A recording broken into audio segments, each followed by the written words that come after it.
mo, damit. Basa-basa. Ano yan, basa. Yung mga dumi mga...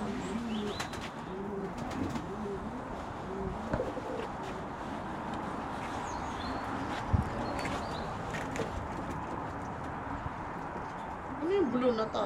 Wala yun. Bat salt. Nagpaligo ako kapon eh. Yan ba yung GoPro, Chow?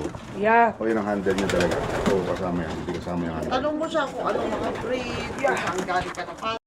Today's guest is Tito Carlo. Saan galing mana pigeons? Sa Belgium, sa Netherlands.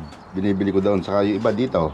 Saan? Sa Antwerp, Brussels, Amsterdam? Sa Antwerp. Antwerp, kay. Anong breeds? Iba-iba. May mga Leo Hermans. Tsaka tinan mo yung kalapati yung paa siya, may mga ano, bracelet. Peter Van de Marwee.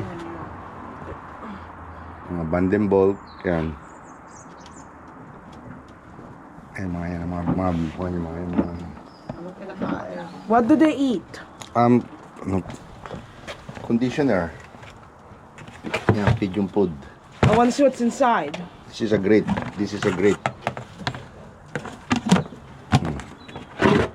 How to raise them? You have to train them first.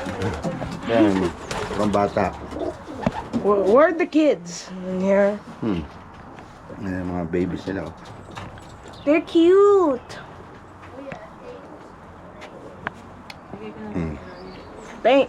Thanks. Mas pala araw. Where did they take a bath? Siyempre, para hindi kutuhin. Para hindi magkaroon ng hanit sa katawan. Para mabango. Hinahawakan niya yun eh. Inaakap niya yan. Katabi niya yan sa pagtulog. How to take a bath? Ah, How to take a bath? kailangan may bubble bath. But ano pala yan ay soak? Ito siya. Ano ka mo? Paano mo ngayon yun? Pakita ko anong loob niya. Mabango yan, oh. Tignan mo. Paamoy mo sa kanya. Blue salt. Blue salt. You smell it. Pakita ko. No, you smell it. Mabango. Mabango, di ba? Tignan mo yung mga kalapati, may mga ano sila tag. You know? Ano yung registered pa to? Ano ko yun? Yun may mga ano sila o tag.